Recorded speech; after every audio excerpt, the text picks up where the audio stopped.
Fifth Estate. Good evening. I'm Ian Parker. Tonight, a special 90-minute edition of The Fifth Estate.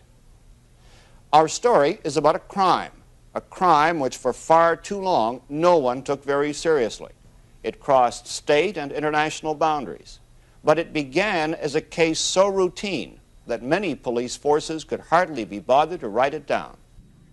On July 10, 1978, Eric Wilson, a 19-year-old college student, was getting ready to attend a summer course in Boulder, Colorado.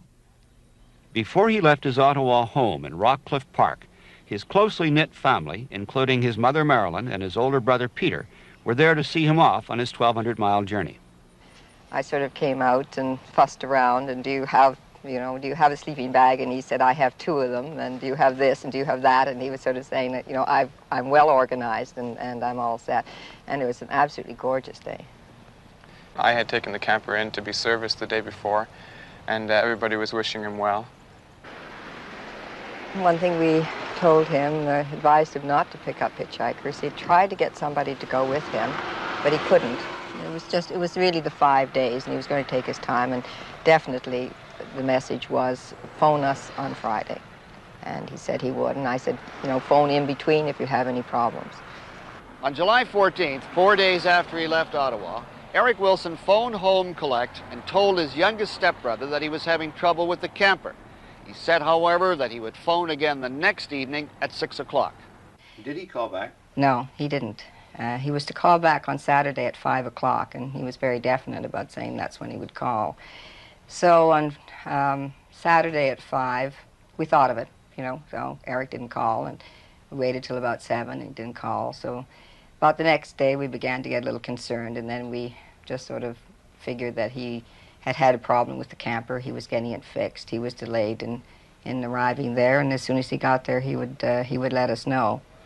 By Monday, when we hadn't heard, then we really got very concerned. He was not then the type of person who might suddenly change his plans without notifying you? No, definitely not. He was the kind of kid who would phone home from college on Saturday at 6 o'clock, not because he knew why he was calling, but just because we said, please call every Saturday at 6 o'clock, and he would. And so we knew that when he didn't call back, that there was a real reason. Eric's father, Dr. William Wilson, who lives in Madera, California, was telephoned by his ex-wife about their son's disappearance. I took a very optimistic approach. I felt that no news would be good news, and if he'd had any sort of an accident, that she would have heard about it. And I tried my best to allay her fears. I was confident that everything would be all right. When did you stop being confident? Well, the next night. It just was not conceivable that he would miss 2 nights in a row. Back in Ottawa, Peter and Mrs. Wilson went to the Ontario Provincial Police. They pleaded with the OPP to put information about Eric and his van into an international crime computer, which would alert police forces across North America to the boy's disappearance. They weren't very concerned, and we were visibly extremely upset when we went in there. My mother was in tears, I was shaking, and they simply wouldn't do anything for us, and we just couldn't believe it. Children are brought up to believe that if they get in trouble, they go to police and they'll be helped. This was my first encounter with the police, and I can tell you they certainly were not compassionate. They didn't help at all. They said that they'd have the computer absolutely jammed with missing cars and vehicles and people if they listened to every mother who came in and said, my son has gone away on a trip and he hasn't called me when he said he was going to call me. From their point of view, it was just a waste of time to do it, really. They also told us that since Eric had called from Nebraska, it really wasn't their business. He may live in Ottawa, but in fact he's known to be in Nebraska at least, so we should go out there. Within 24 hours, Peter and Dr. Wilson had flown from opposite ends of the continent to Nebraska. When they started their desperate search for Eric and his van, all they knew was that 5 days earlier he had phoned from somewhere in the sprawling state. The Wilsons started with the police, stopping at every local and state detachment along the way. And we started telling the police that he was missing, that he was a responsible boy, that he would have called, and that he was missing, and they said, come back in 30 days. And we said, 30 days? I mean, we're telling you he's a responsible boy, he's missing, aren't you concerned? And they said, come on, you know, you should know how many runaways there are in the United States. And we said, but he didn't run away.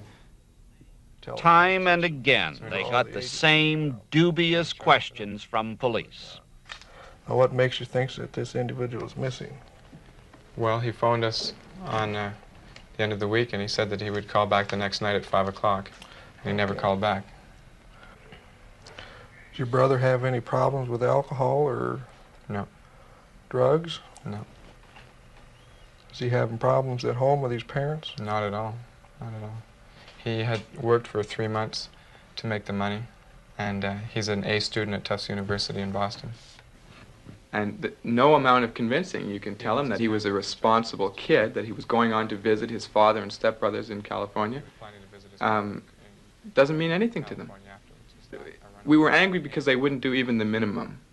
They wouldn't even agree to look. They wouldn't even agree to put the camper on the computer. And we entered into this ridiculous catch-22 situation where we go to them and say, Eric is missing, we want to put the information on the computer.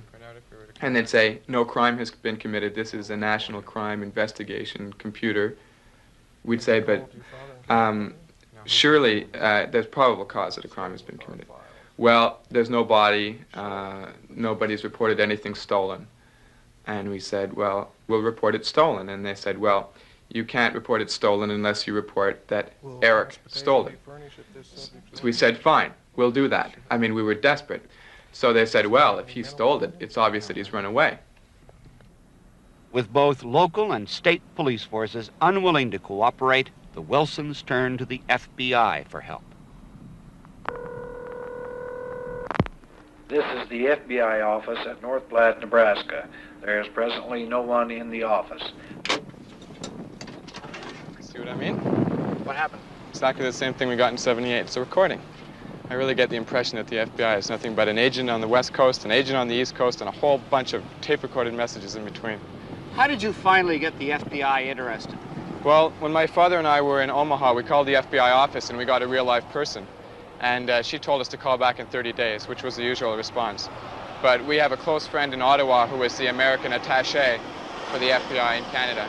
And through that connection, he put some pressure on from the top. And finally, an agent came over to our hotel room and asked us some questions. We had a sort of a standard mode of operation. We'd come into the town and open up the yellow pages and look under Volkswagen, and then drive to all those places and look around. And we expected to see the camper up on a hoist or something, even, you know, to find either the camper or Eric. But nothing turned up, absolutely nothing. A picture of him. He was traveling in a white Volkswagen camper, 1973. With Ontario license plates. I don't think I've ever seen him. I haven't seen him. Have you seen the van by any chance? It's a 1973. No. On 2 separate occasions, the Wilsons checked this garage in North Platte, Nebraska, one of the largest Volkswagen facilities in the state. We asked each individual employee here, each shop employee, and they all looked me straight in the eye and said, no, I've never seen the van, I've never seen your brother. Meanwhile, in Ottawa, Marilyn Wilson, through a friend in Bell Telephone, tried to deal with the company's computer about the collect call her son had made from somewhere in Nebraska. But we couldn't find out where in Nebraska until we got our telephone bill. We couldn't get at the information. The information was there. It was terribly important information. It was critical that we found out where he made that telephone call from, so that his father and brother could go there and could start asking people, did you see this boy? Who was he with? You know, I mean, it was, and to wait weeks while your bill is processed with this kind of information, and really no way to get it out of the computer. There was just no way to get it, to speed it up at all.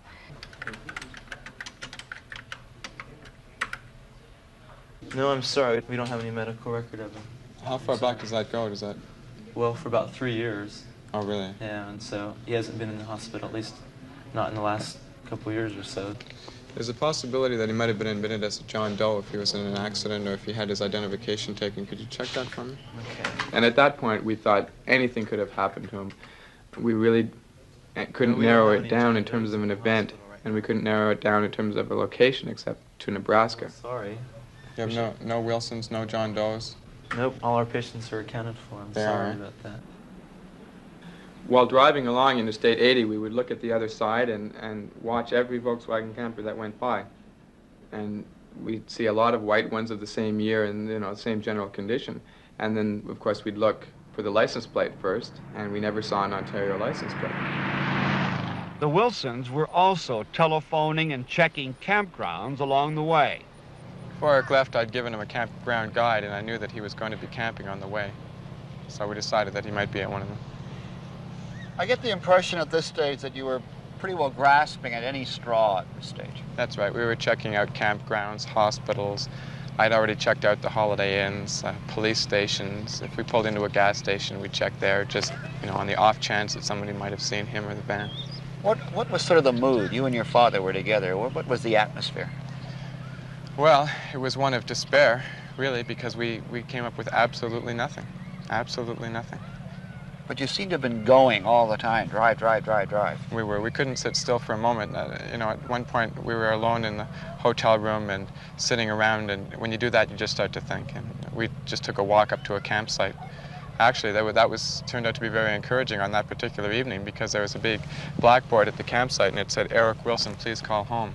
So we thought that maybe people were interested, more than we could say about the police. Do you recall what your emotional and mental state was at that time? Well, yeah, I had all sorts of emotions. I was concerned about Peter, and I was concerned about his mother, and of course I was concerned about Eric, and I was mystified. I was a little bit hurt because I refused to believe that anything really drastic could have happened to Eric, and I, you know, at times I was even a little annoyed that this sort of thing had suddenly fallen upon us. I think these are all natural reactions. It's the parent who's going to spank his offspring when the offspring comes home, but then of course is awfully relieved and doesn't do it.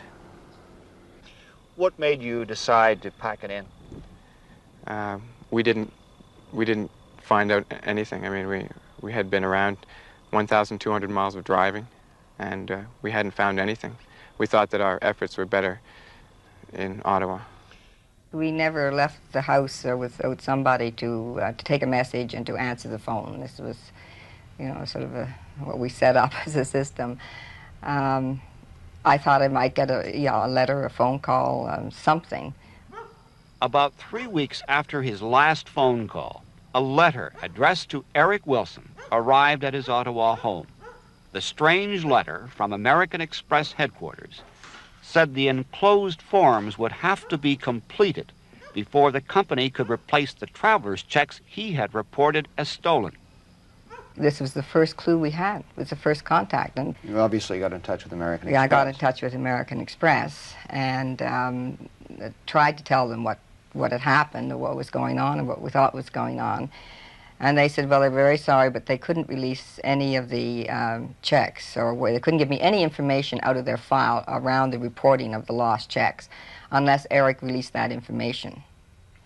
And it was, you know, one of these sort of Alice in Wonderland kind of experiences. I said, but Eric is missing. That's why he can't, he can't fill out the form. And they were saying that we had to have a court order to get that, and in order to get the court order, we had to go through our local police department.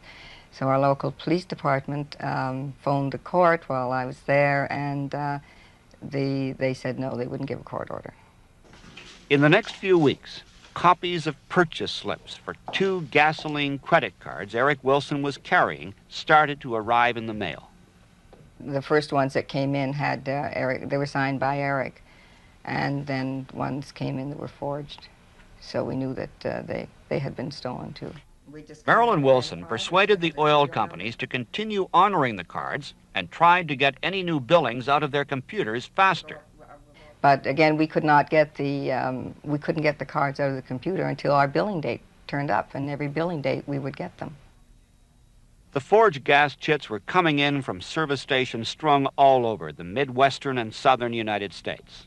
Like amateur detectives, Peter and Mrs. Wilson carefully plotted each new gas chit, each new location, trying to make some sense out of the seemingly random route their Volkswagen van had apparently taken. There was an element of hope, but we were trying to sort of work out another scenario of what might, what might have happened. Certainly we had never believed the runaway kid one, and we hadn't really believed that he would just go off and not notify us. And I think we recognized that when these started to come in, that there was some sort of foul play. Certainly he had been robbed, and yet we thought, well, that if he could get to a phone, he would phone us. So he was either kidnapped, or by some religious sect, or kidnapped. And then we started to wonder if he was just kidnapped, period, and whether we would get any calls for ransom. Meanwhile, 800 miles away in Brunswick, Maine, 2 occupants of a white Volkswagen camper tried to sell a stolen tape deck to a local lawyer on the town's main street. The lawyer reported the number of the van's Texas license plates to the local police. The next day, 15 days after Eric Wilson disappeared in Nebraska, police detectives Ken Taylor and Charles Stevens pulled the van over. The passenger, a juvenile delinquent, was of no interest to Detective Taylor, but the driver was. Raymond Hatch, a well-known local hood with a long criminal record, was wanted by Brunswick police for an earlier car theft. Not surprisingly, the detectives were suspicious about the van he was driving. Knowing the individual, I felt that he had would not have no legal ownership to that van. He came by that van in some means other than a legal manner. That the van was probably a steal from some place. Okay, it was bearing Texas registration at the time. A very quick check with the state of Texas clearly showed us that those plates did not belong to that van. Donna, could you run this vehicle identification number through NCIC for me, please? Without the real license plates, the detectives could only punch the van's serial number into the National Crime Computer to see if it matched another stolen vehicle. But nothing turned up, although the van was indeed in the computer. The problem, it turned out later, was that the Ontario Provincial Police, when it put the Wilson van into the computer, had only entered its Ontario license plates, not its serial number. The Brunswick police were mystified, but determined to find the owners. This one here, I just had a gut feeling, if you want to look at it that way. And anybody can call it what they will. I feel a gut feeling that there was more to that than what was coming up. So what we did everything we could as far as make phone calls. The phone bill was absolutely unbelievable. We called out through the Midwest. We tried to use police agencies. We tried to deal down through Texas to find out what happened to where these plates came from. How did they get onto this van? That was less than successful. We talked to the FBI. We spent a considerable amount of time with them, explaining to them the situation, our feelings on the case, what facts we had of the case. And we got the standard response, I think, that comes with most of these bureaucratic organizations, is that we will look into it and we will get back to you. But I don't know what that means. I used to know what that means before I started dealing with these type of people. Now that may mean 10, 12 years from now, I guess, because I never hear back from them. I don't know what that means. But Detective Taylor wouldn't give up. Volkswagen of America reported that the mystery van had never been exported to the United States. Taylor called the company's headquarters in West Germany, and when their record showed the van had been imported by an Ottawa dealer, he finally had his answer. Where did they find it? Within hours, Peter and Mrs. Wilson flew to Brunswick, Maine. They immediately went to the police impoundment yard. Did you both go through the van, or what? No, my mother saw the van from the entrance and she didn't want to see it anymore. She couldn't bear to see it. We had been looking forward to seeing the van, you know. We always thought when we saw the van we'd find Eric, and it was a complete wreck. There was a hash pipe on the floor, there were speed pills, there was a chain of beer tabs around the window. It didn't look like anything like he had it. Was there a moment of realization there for you? We had seen the picture of Raymond Hatch. We saw the van. It was obvious that Eric was dead. Intellectually, it didn't make any sense at all. You know, I mean, why would somebody kill somebody and drive back to his hometown with the person's belongings in the van? Why would you do that? Intellectually, it made no sense. And that was what made us drive on. I mean, it was the only thing we had left. The whole thing didn't make any sense, okay? It just didn't add up. And in my mind at that time, I felt that probably the fan was taken forcibly away from him and that he probably was not alive. When the Wilsons left Brunswick, everything appeared to be under control. They had identified the van and some of Eric's belongings. Raymond Hatch was in jail doing 60 days for a previous car theft. And for the first time since Eric disappeared, a police force was actively pursuing the case. Finally, the Wilsons believed the system was beginning to work for them. I came back and felt, okay, now we've identified Eric's camper, we've identified his belongings, and there it's obvious that they're convinced that something has happened to him. They will take charge and they will do something. So we came back and we waited for something to happen. We waited to hear what they were doing. And of course, then when we inquired what they were doing 3 weeks later, to find that they had really done nothing, it was just a tremendous disappointment. Raymond Hatch was nearing the end of a 60-day sentence for another car theft, and the Wilsons returned to Brunswick, determined to find some way of keeping him behind bars. He was our only link. He was the only person who could tell us anything about what might have happened to Eric. The Wilsons wanted Raymond Hatch charged with theft of their van, but Assistant District Attorney Stephen Devine refused and had even worse news for them. He said that, in fact, Hatch was going to be released that day, and Hatch had called him at his office the night before and had told him that he wanted to be on his way to Connecticut the next morning, and he just better be out, and that was that. So we began to put some pressure on the assistant DA and said, well, why can't you lay this charge? Why wouldn't it stick? Why don't we have enough information? Why do we need more evidence? See, to a layman, that would sound absolutely incredible, because you had Raymond Hatch in possession of a van, which clearly was not his. Raymond Hatch with a lengthy record, and in your own words, an unsavory character. You had missing traveler's checks. You had forged gas credit cards. Eric's possessions in the van, no Eric, and a family believing something has happened to their son. That's correct. And with all those facts at your disposal, one would have thought that you would have been able to charge Hatch at least with theft of the van. He may well have been charged, but to have been convicted, it may well have been another story. His appearance in Brunswick in possession of a van owned by the Wilsons would not be enough, because as part of our burden of proof in this country, we must exclude any other reasonable hypotheses. Now, there was a reasonable hypothesis which would confront us in a criminal prosecution, i.e., that young Mr. Wilson had sold it, that young Mr. Wilson had somehow given it, and that in and of itself would constitute a sufficient reasonable doubt to preclude us from getting a criminal conviction. Previous to this, in our conversation, we talked about, well, couldn't you at least hold him long enough and give him a lie detector test to see if Eric was driving the camper when he got aboard, if he's never seen this person before. No, they couldn't do that, and that's when he suggested that maybe he could arrange to have Hatch make a deal with us.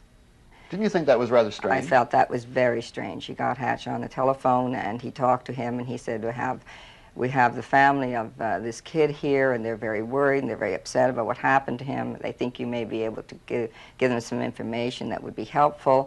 Howbeit, if you come over this afternoon and you just talk to them in private, there won't be anybody else here, and nothing you say will be held against you.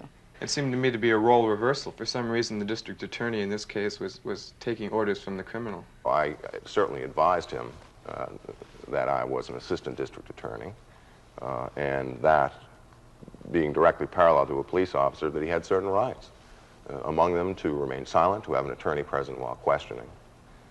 Boy, Raymond Hatch's rights were certainly being protected right down the line, actively by the entire system. Where were the Wilsons during all this? Where were their rights being protected? Who was protecting the rights of the victim? That's an irony that I have lived with for 3 years. And, you're absolutely right. You're absolutely right. But when the focus of a criminal investigation in this country falls upon one person, then he suddenly becomes empowered with enormous rights. At one point, my sister said to him, "I said, Mr. Devine, we're very sorry to be so bothersome, but we are a family of problem solvers, and this just isn't making sense to us, so we're just going to have to keep at it until we come up with some solution or explanation that satisfies us." Obviously, he had not been used to dealing with this sort of a family. No, they were prepared for the bereaved family with the runaway kid. That's what they were prepared for. Did you advise the Wilsons to go to the FBI? I believe I did. Did you expect something to happen there? No, not really. After the Wilsons left the district attorney's office, Stephen Devine, the assistant district attorney, suddenly changed his mind and decided to ask Raymond Hatch to take a lie detector test. Hatch agreed. Meanwhile, you took the assistant district attorney's advice and went to see FBI agent Harold Jones. What happened then? We told him that we wanted to lay a charge, a federal charge, on Raymond Hatch. And he said that he didn't think that would stick, but that we could try it. So you, along with Agent Jones, your mother, and your aunt, went down the hall to the federal prosecutor's office and talked to Paula Silsby. That's right. What sort of reception did you get? Well, what happened first was we were put in an office outside of Miss Silsby's office, and Detective Jones went in and reviewed the case with her. We could hear her chewing him out because he hadn't presented the information to her before. This was the first she'd heard of it. So finally we went in and we presented all the scenarios and we told her what we thought had happened, and she simply was not familiar enough with the case to really take up on it, and she couldn't do anything. She told us she couldn't do anything. We had absolutely no way of proving how Mr. Hatch had come into possession of the vehicle, specifically whether he had stolen the vehicle. He could have found the vehicle abandoned alongside the road. He could have been given the vehicle by Eric Wilson, who suddenly decided for whatever reason that he wanted to hitchhike the rest of the distance. You know, they were forcing us to come up with ridiculous statements. At one point we said we'd charge Eric with the theft of the camper if that would do anything, if that would lead us, you know, to him in some way, and she simply said, "Don't be absurd." In your view, could the prosecutor here have laid a charge of interstate transportation of a stolen vehicle against Hatch? I believe they could have. That would certainly have permitted us to, if not detain Mr. Hatch, to subject him to conditions of bail that would have assured his continuing presence here and would have allowed us to follow the investigative leads that would have been necessary to build a stronger case. My feeling is that not only could they have, but they should have. Well, I guess it's a difference of opinion. The considered opinion of my office at the time was that there was insufficient evidence. Meanwhile, the Wilsons, unable to interest either the FBI or the federal prosecutor in the case, and with time running out, had no other choice but to accept Stephen Devine's deal. They would talk with Raymond Hatch. They returned to the Portland police station, and as they approached the room where the lie detector test was being given, Stephen Devine came out the door. Devine came out and he said he's telling the truth. He got through the first part of it. He's telling the truth. He's never seen your son. He's never seen your son.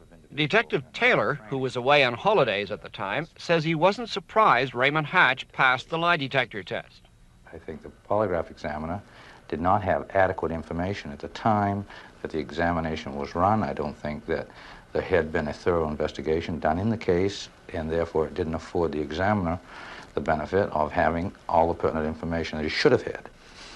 I think probably the single most important thing, as far as I'm concerned, and what I look at, is the ability of the polygraph operator, how much faith I have in the individual, how well I know him. Would you have used this particular operator if you were in charge? I certainly would have not. Did you believe Hatch was telling the truth? I did not at the time. My personal feeling was that young Mr. Wilson had met with foul play and that Mr. Hatch was involved. And then Hatch came out, and the first thing he said to us is, "Gee, I'm awfully sorry, but what happened to your kid?" And I thought at that time, how do we know what happened to our kid? Or how would he know? How would he know, right? What was your reaction, Mrs. Wilson, as you saw him? What sort of a feeling did you have about him? Well, he's a frightening-looking person, first of all, and I think that I guess my first reaction was, well, if anything had happened to Eric, I think this fellow could have done it. Raymond Hatch told the Wilsons that he and a friend, Bertram Davis, were hitchhiking through Texas when they were picked up by two men in a white Volkswagen camper. That was on July 19th, 5 days after Eric Wilson disappeared from Nebraska, several hundred miles away. Peter Wilson then asked Hatch to describe the driver. When he originally told the story, he said that it was being driven by somebody who had curly blonde hair, which is Eric's description. He subsequently changed that and said that the camper was being driven by somebody called John, who had long dark hair. According to Hatch, he, Davis, and the man called John then drove north through the central United States to Nebraska, where the trio had a falling out. Hatch took the van, leaving the others behind, and traveled east across the country to Brunswick, Maine. There, on July 26th, 8 days after he was picked up by John in Texas, his cross-country journey ended with his arrest in the van. And that it wasn't really stolen because the people that had been driving it had probably stolen it. He concluded that because there was no inspection sticker on the window. And he says that he knows a lot about stolen cars, at which point everybody laughed, except us. But he knew he was a free man and he could walk out of there. It didn't matter what he said. The district attorney was going to buy it, everybody else was going to buy it. Are there any inconsistencies that you saw during that interview? Yes, but then again, Mr. Hatch had his own story, the story that he had left. He was very confused as to dates. But then again, Mr. Hatch's world is a world different than our own. Rennie Sylvester, who was then a Brunswick police captain, was also present while the Wilsons grilled Hatch. Did you think at the time that Hatch was telling the truth, was giving the Wilsons straight answers? No, really, because we had very little reason to believe what Hatch was saying. But then again, at that time, we didn't know the truth, so it made it difficult even in questioning him. To a degree, you had to accept what he told you, but you didn't have to believe him. At that point, there was nothing more we could do. It was obvious to us that he was lying and we weren't getting anywhere, that nobody seemed to be concerned about it, so we had to leave. How did you and Raymond Hatch part company? What was said? He came up and he said, "Goodbye, Mrs. Wilson," and I said, "Goodbye, Mr. Hatch, for now." Goodbye for now? For now. Strangely enough, just as he was leaving, Hatch mentioned that he had some personal effects he had taken from the van which might belong to Eric Wilson. Peter and Hatch left the police station and together walked over to a nearby pizza parlor. Peter followed Hatch into a back room. And there was a sleeping bag case. It was full of my brother's possessions. And he said that he wanted to open it up in the back because he was embarrassed about having people see it in the front. And I simply grabbed it and brought it out here and dumped it all out. What had been going through your mind? Didn't you find any of this strange? The walk over here, the possessions, that thing? It was like something out of Kafka. It was absolutely unbelievable. You can't imagine what it's like to walk down the street side by side with somebody that you know has murdered your brother. This guy is, at this point, had a big scar over his eye, a black eye, he had a homemade butch tattoo. And here he was very casually just saying, "Here are your brother's possessions." And there were just so many emotions. No one emotion dominated. I mean, you know, I didn't know what to feel. I was incredibly confused. All the signs of a man who obviously felt he is walking away scot-free. Absolutely. And being very nice to us in the meantime. Really very nice of him to offer me my dead brother's possessions. He stabbed him, but it's nice of him to give me the stuff. And not worried about it in the least. Not a bit. Then you go your separate ways and Hatch is a free man. It was bizarre. At the end I said, "Where can I get in touch with you if I have any more questions?" And he wrote down his address, 10 O'Neill Street, Hartford. And I said goodbye, like I would to you. It's unbelievable. Absolutely unbelievable. You suggested they get a private detective, didn't you? That's sort of strange for a policeman to do. Strange, yes, but not unusual. Our department couldn't do it because we were entirely beyond our jurisdiction. So it's difficult to obtain information when you have no jurisdiction, no authority.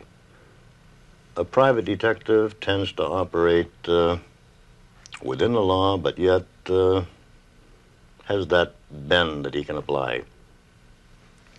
And consequently, can roam. The police in Brunswick, Maine were convinced that Hatch had murdered Eric Wilson, but they didn't have the resources to prove it. The FBI, which does have the resources, wasn't interested. State and local prosecutors, without Eric Wilson, were not willing to lay charges.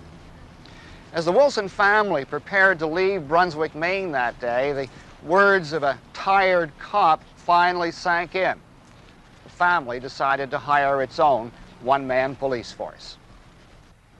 He's Jim Conway, a former flatfoot in Fort Apache, the toughest precinct in New York City. 23 years ago, the streetwise Irishman moved to the quiet Connecticut countryside, where he established himself as one of America's top private eyes. Conway rarely carries a gun and stubbornly refuses to wear socks most of the year. But his deceptive appearance as fat, dumb old Dick is deliberately cultivated. Underneath it all, his brain is always clicking on his current case. Relative to an Eric Wilson? Jim Conway's life is his work. His office, his dining room table, and phone. His only traveling companion and advisor, his wife Olga. And when prospective clients, like the Wilsons, come to him for help, he can sometimes lose track of the ordinary details of daily life. Right after we had hired him and we had met him in the restaurant in New Haven, Connecticut, when he took us back to his car to drive us to the station to go back to New York City, he couldn't find his car. First he couldn't find the parking lot, then he couldn't find the car. So on the way back to New York, we didn't know who we had hired or what we were doing. Some detective. Right, yeah. But if the Wilsons had their doubts, so did Jim Conway. The story they told me, I couldn't believe. I just didn't believe it. Because when they told me they went to the FBI and the prosecutor in Maine and told me of the shabby way they were treated, really, I found that very hard to believe. But then, of course, I went to Brunswick myself, and you can believe almost anything. Conway had a hunch. The key to solving the case was Eric's stolen traveler's checks. Through a contact in American Express, the serial numbers of the checks were run through the company's computer. But the private eye suffered a major setback when the computer had no record of the checks. Without a list of where and when they had been cashed, he couldn't make another move. You have to hope that when they cash one in a great number of stores, they now have those little cameras. And of course, the ultimate would be if you ran into a store where the guy had one of those regiscopes, they call them, and they took a picture and, hey, there's your boy. Would have been beautiful. Conway doesn't trust computers or their operators, and he pleaded with his American Express contact to try again. It was so important that you couldn't let it go. You had to say to him, run it once again, please. And he was open-minded enough that he did, and pow, they turned up. Conway's persistence had paid off. The first time, it turned out, the wrong serial numbers were run through the computer. Now, knowing where the checks had been cashed, Conway decided to take a look at one of his two suspects. Raymond Hatch lived in a Hartford, Connecticut slum, and he was home when the detective knocked at the door. I approached him on probably on the basis that I was an insurance adjuster. And a family had reported that their Volkswagen van had been stolen. I'll be very candid with you. I use all sorts of stories. The insurance investigator is very good, but I certainly know I didn't walk in in any way pretend to Mr. Hatch that I thought he was the arch villain of the case. And he felt secure in the role I was playing.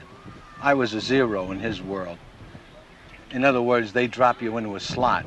And he dropped me into a slot, you know, return mail, see. And so we got along fine. Like a lot of people, Hatch underestimated Jim Conway, a mistake he would later regret. The primary thing is to get them to talk. You have to get them to talk. In other words, there's no accusatory tone or listen, you son of a bitch, or don't bullshit me. There's no confrontation whatsoever. This is what basically I did with Hatch, you know. You know, it's a shame a guy like you gets dragged into a thing like this, you know. I can understand you're out there in California or wherever the hell it was, and some son of a bitch says, hey, how'd you like a van? I say, hey, if the guy asked me, I'd take the goddamn van too, right? Of course. And now he figures, well, old dummy swallowed that one. We'll give him another worm. But he talks. What was your gut feeling about the guy?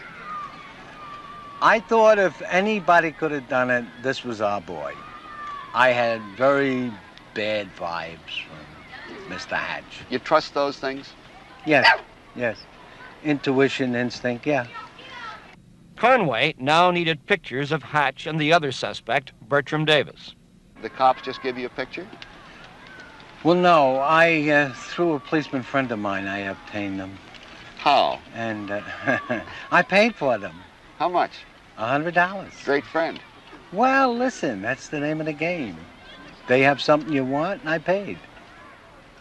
Conway now hit the road, heading straight for North Platte, Nebraska, where the Wilsons had finally learned from their telephone bill Eric had placed his last call.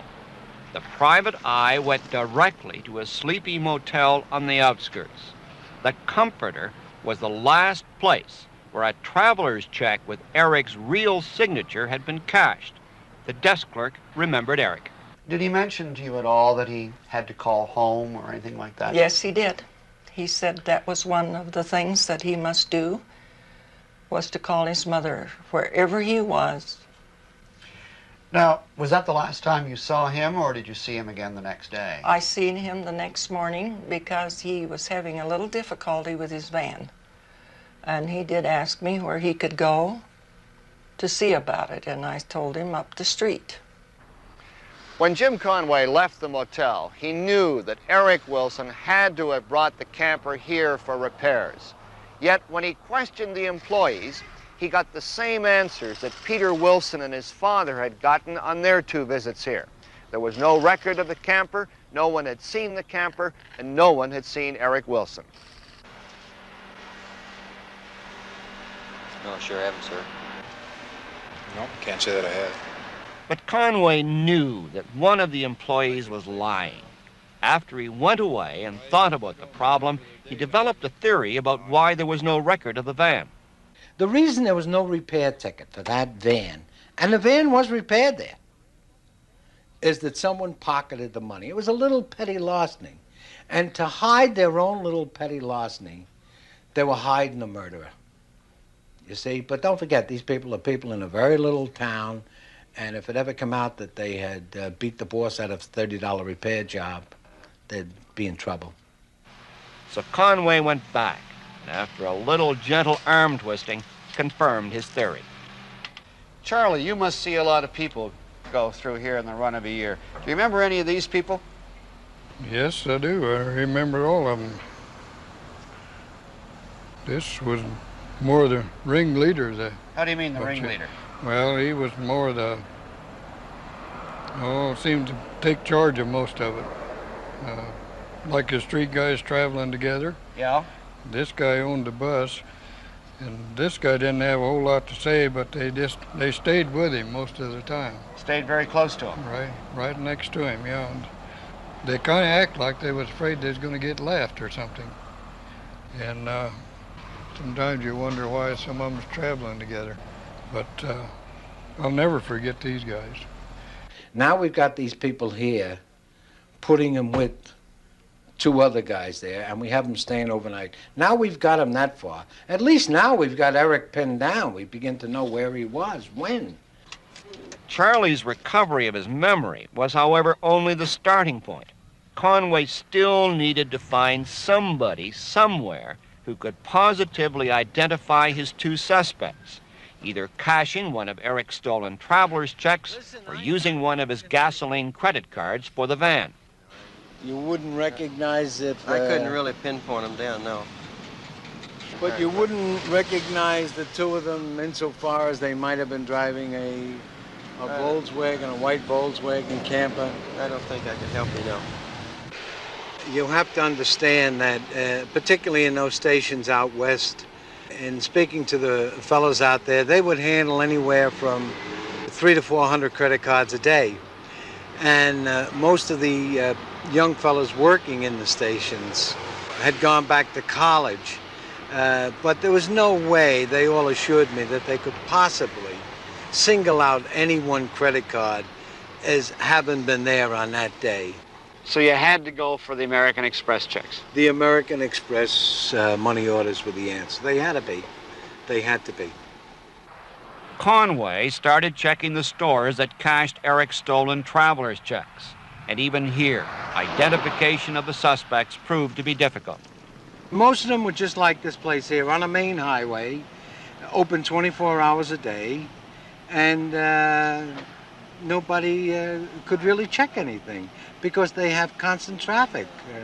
Do you get many, say, American Express travel checks? Yeah, we get some, but we just take them like regular money.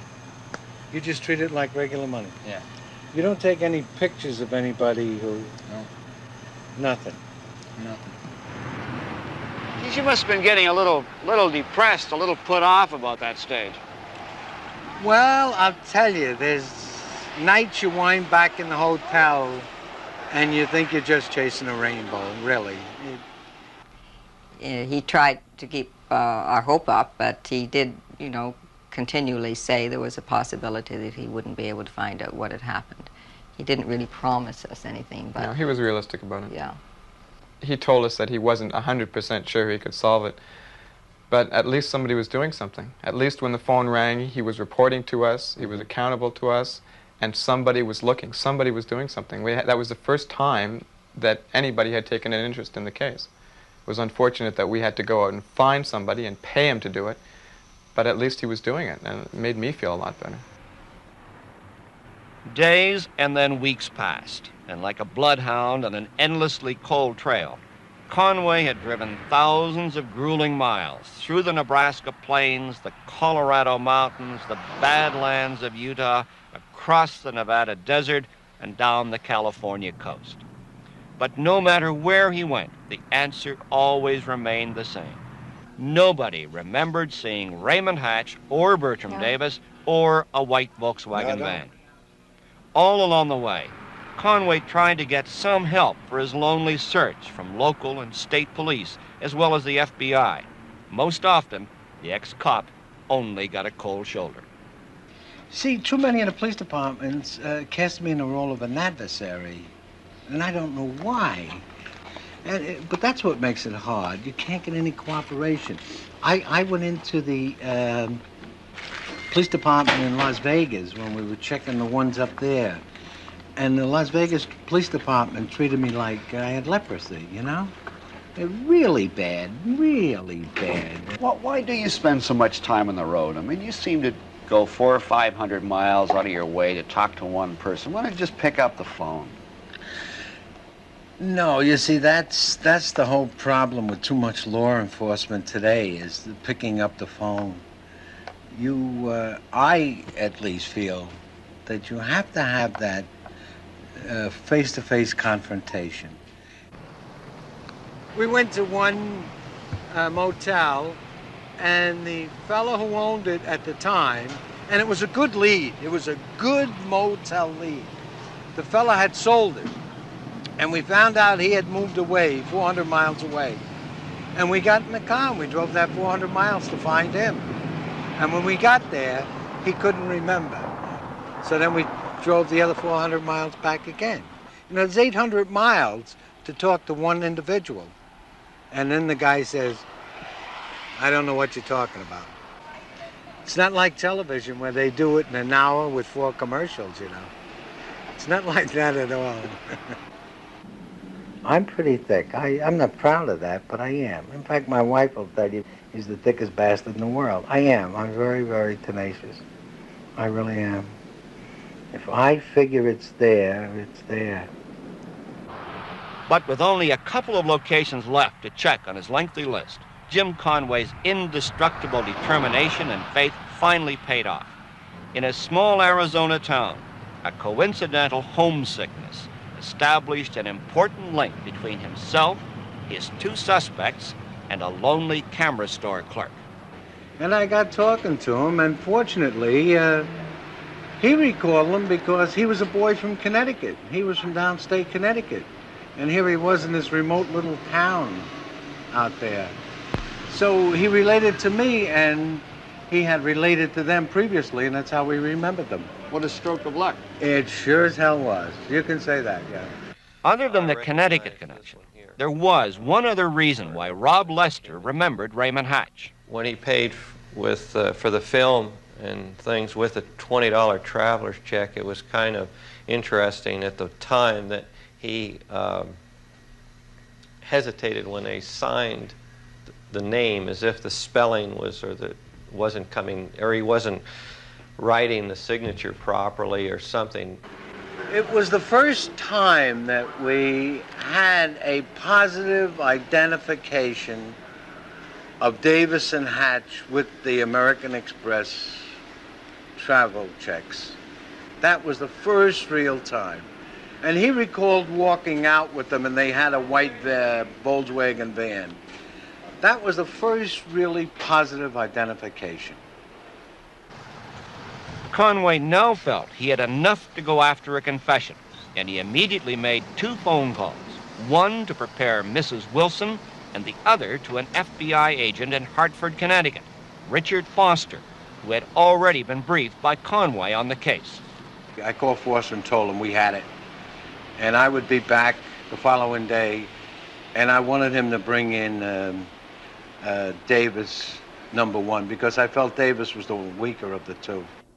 Agent Foster didn't wait for Conway's return, but picked up Davis for questioning within hours. Davis immediately broke down and confessed that he had watched Hatch stab Eric Wilson to death. Was that confession difficult to get? I wouldn't say so. I think that the crime was on his conscience. I think he wanted to get it off his chest. So with Davis's confession, you then went for Hatch? That's correct. I arrested him several hours later. And did you get a subsequent confession from Hatch? Yes, I did. I take it blaming Davis. Yes, that's correct. How did you hear about the confession? Mr. Conway told me, and he phoned me about 2 days or 2 or 3 days before. He said that he thought he was getting close to getting a confession, that he was going to go after it, and that I should be hearing within 2 or 3 days. Mm-hmm. And that was in November, late November. So when he did call and say that they had gotten the confessions, you were obviously prepared for that. I thought I was totally prepared for it. And when he called and he told me that they had confessed to murdering Eric, it was like a policeman had phoned and said, your kid has been killed on his way to school. He's been run over by a bus. It was just as if you were totally unprepared for it. And all that had happened before had no bearing? No, it's still, you know, the crunch came actually with the confessions, with the phone call. Agent Foster takes full credit for solving the case. He claims it was pure coincidence that Conway phoned him just hours before he was about to pick up Davis. In fact, Foster says he broke the case 2 weeks beforehand, but was too busy to round up the two suspects any earlier. It was not until the stolen traveler's checks, which had been negotiated by Davis and Hatch, were recovered through banking channels, that we were able to process these through the FBI laboratory and determine that Davis's fingerprints were on them. That this was the break in the case. How about Jim Conway, the private detective? Did he provide you with any solid information that was of any help? No. So if the family had not hired Jim Conway, the case would have ended exactly the way? On the same date. Yes, that's correct. Foster says, number one, you contributed zero, nothing, to solving the case. Fine. If Foster said to me, today is Saturday, I'd check a calendar. Okay? I'm not talking behind his back, I'll tell him to his face. If he gets a medal out of this, great. God bless Foster and the FBI. Just don't have any of your kids get lost out there. It's too bad that we couldn't have set it up as an experiment. Sent two boys off with the same fate, and have us go and hire Conway on one, and have the FBI solve the other one. Which one do you think would be solved? By their own admission, Raymond Hatch and Bertram Davis are guilty. Here's their story based on confessions they made to police. On July 15, 1978, they were hitchhiking through Nebraska when Eric Wilson picked them up. After some minor repairs were done to the van in North Platte, Eric Wilson and his two passengers crossed the Colorado border on the main interstate highway. The driver's destination, the small college town of Boulder, was now less than 30 minutes away, and his two passengers knew they had to act fast if they were going to carry out their plan. When Eric Wilson pulled up at this service station near the turnoff to Boulder, Colorado, his two passengers told police they had intended to steal his traveler's checks and gasoline credit cards. However, they had to change their plans when Eric took the traveler's checks inside to pay for his gasoline. When he came back, they jumped him, pulled him to the back of the van, bound and gagged him, and drove the van away. Eric Wilson was now a kidnap victim. The implications of their spontaneous act began to sink in a few miles down the road, and the two kidnappers decided to dump their victim. Eric Wilson was thrown out of the camper into a ditch. Davis and Hatch headed west, but before long they worried their victim would identify them, and they raced back to find Eric Wilson unconscious but alive in the ditch. After tying him to a refrigerator in the back, the kidnappers argued as the camper skirted the city of Denver before heading into the Rocky Mountains. "Let's take the van and his stuff," suggested one, "but let the kid go somewhere in the wilderness." "No," argued the more experienced criminal. "He can identify us, and besides, if we're caught, the rap for kidnapping is the same as murder." On and on during the long afternoon drive through the mountains, the argument raged. And in the back, an innocent 19-year-old boy regained consciousness and listened as his captors debated his fate.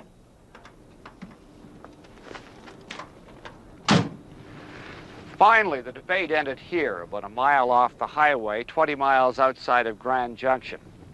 The van was running low on gas, and the kidnappers couldn't risk stopping with Eric in the back. The boy, bound and gagged, was carried from the van, then dragged across the railway tracks and into the bush. Eric Wilson was stabbed to death.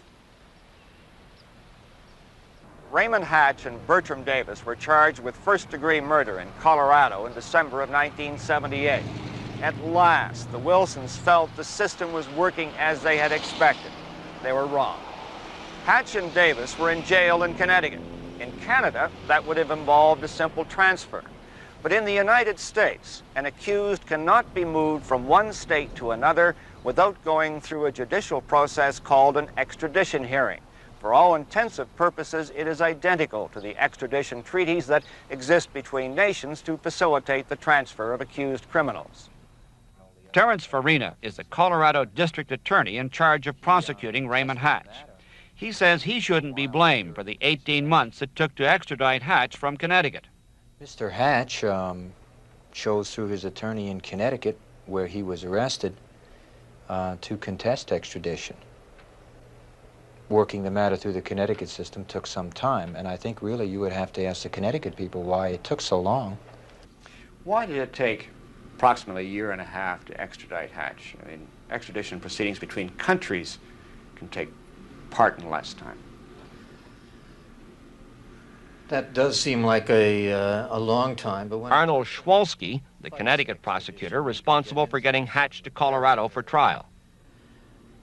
In this particular instance, I'd say that there was a lot of time spent because of incorrect name on the governor's warrant. You mean a man who is, by a co-conspirator's self-confession, is involved in a murder case, and they get his name wrong? This man's name is Raymond Walter Hatch. And as I recall, the documents from Colorado came through as Robert Hatch. So they tried to correct those papers. And that took time. And that took time, yes. I understand that perhaps, this is just rumor on second hand, that there might have been a transposition of the names. Instead of Raymond Walter Hatch, it was Walter Raymond Hatch that took place in the governor's office. And when it went to Connecticut, it went that way. But then they were sent back, and it was changed very quickly again. While the Connecticut and Colorado authorities were trying to get Raymond Walter Hatch's name right, his victim's body was finally found in a desolate part of the Colorado wilderness in May 1979. In Ottawa, the family held a memorial service for Eric, and that summer tried to deal with their grief. We just really wanted to forget about it at that particular time. The memories around here were too horrible. We really seriously thought of just dropping it at that point. And rather than to reopen the whole thing, it was a year later, to go back in there again, just because he seemed to be, or the process was stuck at some point. It was going to be very painful for us to have to open that. And I think we were being asked by people, you know, are you on some sort of a vendetta? What do you want? And our answer was, we simply want to at least get Hatch out to Colorado and have him stand trial. Beyond that, let the justice system take over. We kept bringing ourselves back into it. We could have stopped at any time. We could have stopped when Eric didn't call. We could have stopped after Mr. Conway found out what had happened. After Eric, we had a service for Eric, we could have stopped then. But we can't stop until we see justice done. I've been told by the FBI that Raymond Hatch has murdered before, but they've never really had the time or the inclination to gather the necessary evidence. And to think that, you know, if we didn't continue this process, he'd be allowed to continue what he does, and there would be other innocent people killed. You know, it's our responsibility to continue. So, as difficult as it was, the Wilsons re-involved themselves in the case. That fall, Peter contacted the Connecticut authorities to see what progress had been made.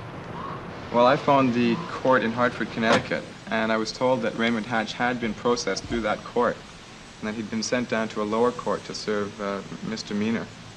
And so I should get in touch with the lower court. I phoned the lower court, and they said that he'd been sent back to the upper court. So I phoned back to the upper court, and they said that he had never come back to the upper court. So he was in this state of sort of jurisdictional limbo. He was nowhere. He was lost? The file was lost, and he was lost. And so at that point, I really believed that he was probably out on the street. And the only way to find out was to phone the jail. He was in the jail, but nobody had a record of him. So he would never be processed, as it were. Now, there was a hiatus. I am not going to try to whitewash that. There was a hiatus between sometime in July and October. And it was very difficult, I found anyway, in October to start getting back into it and to call these people and get the same sort of bland, negative answers all the time. It was really But I think we frustrating. felt that we couldn't really, well, first of all, Eric's remains were out in Colorado and could not be released to us until there was a trial. And everything was still up in the air, and we really felt that we wanted to finalize it, and we had to do that to get back to pick up our lives again.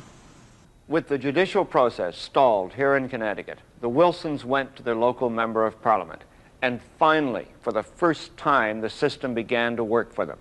The Department of External Affairs, through its New York consulate, began to pressure Arnold Schwalski. What role did the Canadian government play? You had someone breathing down your neck. Oh, yes, but a very nice gentleman, I must say, Mr. Allen of the consulate in New York. Did that sort of give you an extra? Oh, I will have to admit that his calls, polite as they were, I had to then answer his questions as to what was happening. And yes, that had an effect upon my following the case up as closely as I did. But the extradition process continued to drag on. Finally, in May of 1980, fully a year and a half after Raymond Hatch had been charged with murder in Colorado, he made his 16th appearance in a Connecticut courtroom. Just before the judge entered the room, Arnold Schwalsky decided to have a little chat with Hatch. I said, but you know, did you ever see that ad about, I guess, one of the cigar companies at any rate, where the fellow says, sooner or later we're going to get you? You know, regardless of whether I'm here or it's some other lawyer, sooner or later you're going to go back to Colorado. It just is inevitable. And there was a pause of maybe 5 seconds, and he says, well, I'm ready to go now. He put in one proviso, and that is that he be allowed to see his wife and child. So a deal was made, and Raymond Hatch set the terms. It was just one of a series of deals that prosecutors across the country had to make with the two murderers. Here in Colorado, a few months earlier, Bertram Davis swung his own deal with prosecutor Farina. Davis pleaded guilty to a lesser charge of second-degree murder and got a more lenient sentence in return for agreeing to testify against Hatch, the murderer who actually wielded the knife. We made the deal or arrangement or whatever you want to call it because we needed his testimony to establish that Hatch was the killer, not him. And we did this knowing that Davis was not going to be a good witness. But in this type of situation, you take what you're dealt. And unfortunately, we were dealt Mr. Davis. Bertram Davis insisted on one more condition before agreeing to testify against Raymond Hatch. Seconds after Hatch murdered Eric Wilson, he warned Davis that if he ever testified about what he had just seen, Hatch would kill him. Davis, fearing for his own safety, demanded that he be allowed to serve out his sentence outside the state of Colorado and away from Raymond Hatch. Prosecutor Farina agreed to protect his star witness's life, and in December 1979, Bertram Davis was locked up in the New Mexico State Penitentiary at Santa Fe, one of America's worst prisons. There, 2 months later, the bloodiest prison riot in American history broke out, and for the next 36 hours, gangs of savage prisoners freely roamed through the institution, brutally torturing and killing 33 other inmates, executed for being informants. Bertram Davis, himself an informant and target for the murder squads, barely escaped with his life. With most of the New Mexico prison in ruins, Davis was sent back to Colorado, where 2 months later he faced another death threat. Raymond Hatch had inexplicably given up his legal fight in Connecticut and was back in Colorado. For the next 8 months, Raymond Hatch continued his legal battle with the help of a lawyer and a private investigator the Colorado court system provided him with at public expense. During the summer, fall, and winter of 1980, Hatch's lawyer filed more than 20 pre-trial motions and appeals, many of which required further court appearances, more delays. Meanwhile, the victim's family and the private eye who tracked him down had developed some strong beliefs about what Raymond Hatch's ultimate punishment should be. Anybody who perpetrates a crime of this nature, outright cold-blooded murder, this is cold-blooded murder. There was no reason in God's world to do this. They could have taken his money, taken the van, and left them out in the woods somewhere and given themselves a day's start. But this is cold-blooded murder.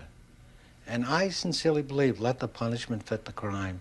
If they need someone to pull the switch, I'll pull the switch. And that's the way I feel. I'd pull a switch on these two fellas and come home and go to sleep. I don't think that's what you're supposed to say today. You understand? That drops you in the class of redneck and that type of thing, Archie Bunker, what have you. But if you really sit back and see the crimes that I've seen, I think you have to be affected. The tragedy of Eric's death is one thing, but the punishment, the suffering is the word, of the entire family, I don't think anybody can ever equate this. He was an intensely curious boy, intellectually very curious. He was a very sensitive child, a very feeling kind of person, a bit afraid of people, I think, a bit afraid of the world. Well liked by everybody, tremendous sense of humor, very gentle boy. But again, terribly intellectually curious and would try anything to try to resolve some of the dilemmas that he saw in society. Ultimately, it may have been his curiosity that killed him. But I can't think of anybody in the world that deserved his fate less than he did. You were quite close to Eric? We were very different, but I was very close to him, and I didn't really realize that until he died. Barely an hour passes now when I don't think of Eric. Eric and Tim and I bought that van together. We put all our money in, we bought it secondhand. We all enjoyed traveling a lot. We went to Cape Cod and Newfoundland and all around, and we really, really loved the camper. But now it's such a terrible symbol, especially having heard precisely what happened and the way in which Eric was kidnapped in the back of it, forced. I mean, his last hours in that camper were horrific. How should the system now deal with Raymond Hatch and Bertram Davis? I don't think you can change Raymond Hatch. I think it's naive to believe that you can. I was told by the FBI that he's murdered before, never brought to trial for that. It's taken our family a lot of time and a lot of money to bring him to trial. And if he's found guilty, I think he should be sentenced to life and a day. Literally, life and a day. Life not meaning parole after 10 years. Eric's father. I don't believe in capital punishment. I don't believe in that any human being has the right to take another person's life. And the only exception that I would make would be in self-defense. And I think if I'd been with Eric or close to Eric at that moment, I gladly would have put away Hatch.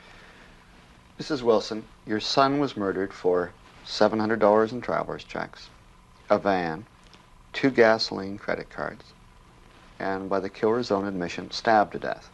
There are those who say this is the classic case calling for the death penalty. How do you feel about that? Well, I don't believe in the death penalty because I think that justice should be done in a rational way rather than just having the victim's family go out and then kill the murderers. So on a rational level, I would have to say, no, I don't agree with the death penalty. Why? Well, because I don't think that 2 wrongs make a right. I don't think that executing Eric's murderers certainly wouldn't bring Eric back. But at the same time, I would certainly want them removed in a way from society or given life imprisonment, which to me is even a greater penalty, simply to prevent them from doing what they did to Eric to somebody else. This is a man with an extensive criminal record dating back to his juvenile days of 13. He's been in and out of prisons and reformatories and everything else. He's had many, many chances, and there have been many, many victims. I think weighing all of the variables that I would have sought the death penalty. Raymond Hatch could have gone to the gas chamber for murdering Eric Wilson. But fortunately for him, the Colorado courts subsequently ruled the death penalty unconstitutional. Now, the stiffest sentence he could receive was life in prison. By February 1981, Hatch had finally exhausted all of his extensive legal rights, and a trial date was set for later in the month. Faced only with the prospect of serving at least 20 years if convicted at trial, Hatch put on a jacket and tie to seek a better deal from prosecutor Farina. Davis, remembering his New Mexico experience, now wanted to remain silent, and Hatch could not hide his confidence. 2.5 years earlier, he had swung a deal with another prosecutor in Maine, a deal that had probably cost Eric Wilson his life. 4 days before they murdered Eric Wilson in Colorado, the two killers, along with the third man, were riding here along the Pennsylvania Turnpike in a stolen car. Shortly after their car went out of control and hit a guardrail, police arrived and all three men were arrested. Police took the three men to a detachment in Wyoming, Pennsylvania, where they were fingerprinted, photographed, and locked up. The third man, who was already wanted in Brunswick, Maine on arson charges, lied to police after Raymond Hatch threatened to kill him and said that he had stolen the car. But Pennsylvania State Police cautiously checked through the National Crime Computer to see if there were any outstanding warrants for either Hatch or Davis. Back came one reply. Raymond Hatch was wanted in Maine. Assistant District Attorney Stephen Devine. There was a warrant charging him with another car theft. The charge there is a misdemeanor, essentially joyriding. If he were found in Pennsylvania, for example, and were arrested as a result of an outstanding warrant charging him with a misdemeanor, as a matter of fiscal responsibility, this office would, in all probability, have not extradited him. We have funds available for extradition for the necessary travel arrangements. However, they are extremely limited, and we, of necessity, have to save our extradition budget for the more serious felonies. On July the 11th, Raymond Hatch walked out of a Pennsylvania jail a free man. Maine authorities had refused to spend the $200 it would have cost to bring him back to Brunswick, 1,000 miles away, to face charges. Instead, 4 days later, in the Colorado wilderness, Raymond Hatch and Bertram Davis were murdering Eric Wilson. I don't think it's an exaggeration to say that the judicial system in the United States was responsible for Eric's death. I don't think that's an overstatement in any way. Just look at the record. Look at Wyoming, Pennsylvania. It wasn't financially reasonable for them to bring Hatch back to Maine from Wyoming, Pennsylvania. It was a deal. It was a deal. The system failed Eric Wilson. The system failed my brother. It killed him. There's no question about it. How much do I have to do to make it financially worth your while to extradite me?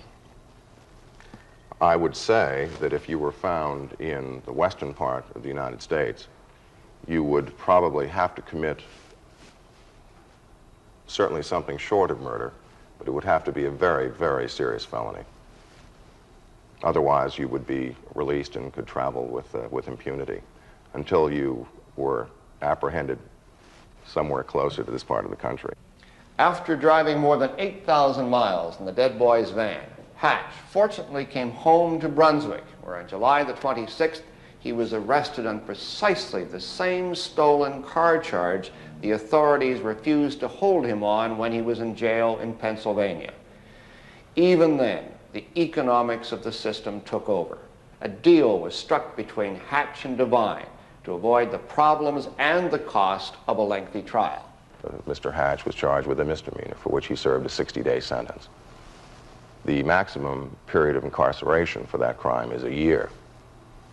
But because of the caseload in this county, we are forced to accept negotiated pleas. Mr. Hatch's 60-day sentence was the result of such a plea. Hatch used the same bargaining tool with Colorado prosecutor Farina. He agreed to plead guilty to to the lesser charge of second-degree murder and save the state of Colorado the expense of a lengthy trial. In return, he demanded a more lenient sentence than life in prison, as well as credit for the 2 years he had already spent delaying the trial in the courts of Connecticut and Colorado. Prosecutor Farina went for the deal. Mr. Farina kept saying to me over and over again on the phone, "We don't have the death penalty. This is the best deal I can do." And I said, it's not the death penalty we're asking for. What we're asking for, and the reason that we pursue this case, is to protect other people from Mr. Hatch. We would have had to bring in witnesses from all over the country, Texas, Canada, Maine, Connecticut, California. It would cost us, just in airplane tickets, probably $5,000 to $10,000 to bring people in here to testify and everything else. And in the final analysis, we're not going to get anything out of it. I think the whole justice system in the States comes down to a dollars and cents situation. If you remember, they did not extradite Hatch on the car theft charge back to Maine because it was going to cost $200. If they had spent that $200, Eric would be alive today. It's too expensive to have a trial. It's too expensive to keep him in jail. This is what he kept saying to me. You know how much it costs to keep somebody in jail? Do you know how crowded our jails are? So they're not going to spend the $5,000 for the trial, so other kids are going to get murdered. So what other explanation can you give to it? It's dollars and cents. It just costs too much money to run that system. In March of this year, under heavy security, Raymond Hatch came to court for the last time. Minutes earlier, he had assaulted one guard and now was threatening to kill another. Inside the court, Hatch remained silent as he was sentenced to 24 to 26 years, while Bertram Davis got 10 to 20. But the Colorado jails are overcrowded, and the sentences are not nearly as severe as they first appear. Raymond Hatch got a good deal from Prosecutor Farina. He didn't have to face a first-degree murder trial and a minimum of 20 years in jail. Instead, Raymond Hatch will likely be back on the streets in less than 10 years, and Bertram Davis, who never had to live up to his end of the deal, in 2.5. For police everywhere, Eric Wilson was just another missing kid, until he became yet another grim statistic. One of just 1,200 hitchhiking-related murders that occur each year in the United States, most of them on police blotters as still unsolved. A sheriff in Utah said to me, when I talked to him about Eric and his being in Utah, he said, look, he said, we find these bodies up in the hills all the time. Kids? Kids. He says, they're up there by the dozens, he says. So what? You know, no one gives a damn. Let's be honest. No one cares. FBI agent Foster acknowledges the enormity of the problem. The FBI is not funded to conduct active investigations of missing persons. At any given time in the United States, there are perhaps 25,000 individuals who are reported as missing. So, what advice then would you offer parents of missing children? My first word of advice would be to not pick up hitchhikers. What would you say to a parent with a missing child today? Keep looking. Is that the best advice you could give them? Well, what else can you do? I now realize that there seem to be two systems. There seems to be a public one and a private one. If you've got the resources, as we had, to actually do the work for the police, then you can get the answers. But for a family that doesn't have that and can't afford that in terms of their own personal resources, then that system just doesn't work. It's not available to them. So it's almost, there's one system for the rich and one system for the poor. I definitely feel that now, yes. Were it not for the Wilsons, the type of family they are, do you think Raymond Hatch could still be at large today? Absolutely. No question in my mind. No question in my mind. This is a pure case of the system failing, okay, which I could show you many instances. There's absolutely no doubt. I've been in this business a few years. I'm thoroughly convinced that the criminal justice system in this country absolutely, categorically does not work. For those of us involved in the criminal justice system, myself as a former prosecutor, work under tremendous limitations. On the one hand, there are those legal rights which inure to any criminal defendant, which are coveted, respected, and jealously safeguarded. That is fine, presuming the system is otherwise efficient. The system is not efficient. We work under severe financial limitations. For example, the irony that you suggest, that had we had the means to go to Pennsylvania and extradite someone on a misdemeanor, perhaps, for purposes of argument, Eric Wilson would still be alive. Initially, the Wilsons believed in the system. Now, they believe it failed them. It didn't help them find their missing son. It didn't appear interested in helping to find his killers. All along the way, the rights of the killers were protected. And ultimately, the family believes the system failed Eric Wilson. Sometime later this spring, the paperwork will be complete and the district attorney's office will finally release the body of Eric Wilson. It will no longer be needed as evidence to prosecute his killers. And after almost 3 years, a missing kid will finally come home.